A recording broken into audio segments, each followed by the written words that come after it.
my key takeaways from the Digital Banking Summit, I have two main ones. The first one is that uncertainty is still a big theme for businesses and consumers. There is a lot of economic uncertainty in the world from global trade policy.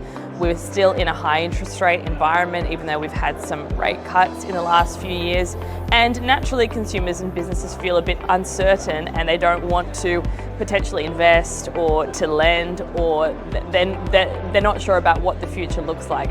Now that can be quite challenging for a lot of businesses when they're trying to figure out what consumers are going to do next. So that is a challenge when we're thinking about what businesses are going to invest in the next few years. But at the same time, there is hope on the horizon in Australia, because the outlook for consumers is definitely a bit better than where it was 12 months ago, given that we've now had some interest rate cuts, we've had some tax cuts as well, and inflation is slowing, which means that people's take-home pay, their real wage, is actually going up.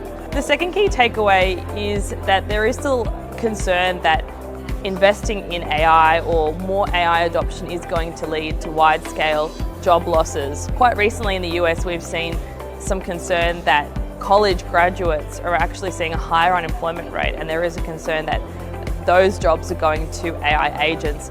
So I wanted to sort of provide a bit of optimism around this. We've seen a very long-term decline in the number of jobs in the labour market that's related to routine jobs, so either manual or cognitive, so using your brain.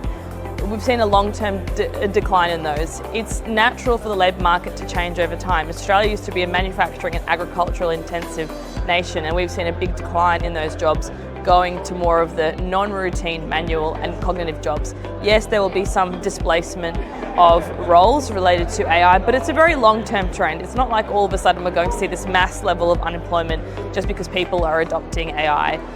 We're also going to see new jobs come up to replace some of the lost jobs. There is a need for governments to ensure that students who are at university and at school, that they have the right tools and the knowledge and the incentives to go and do subjects that are related to what the future of our economy looks like. And that is a more digital and tech-driven economy. So we need to ensure that young people have the right skills to adapt to those types of roles in the future. The Digital Banking Summit has been great. There's been a lot of different exhibitors that are new and businesses that I haven't heard of before. So it's a good way to interact with new people that you may not have met, and new products as well that you may not have heard about before.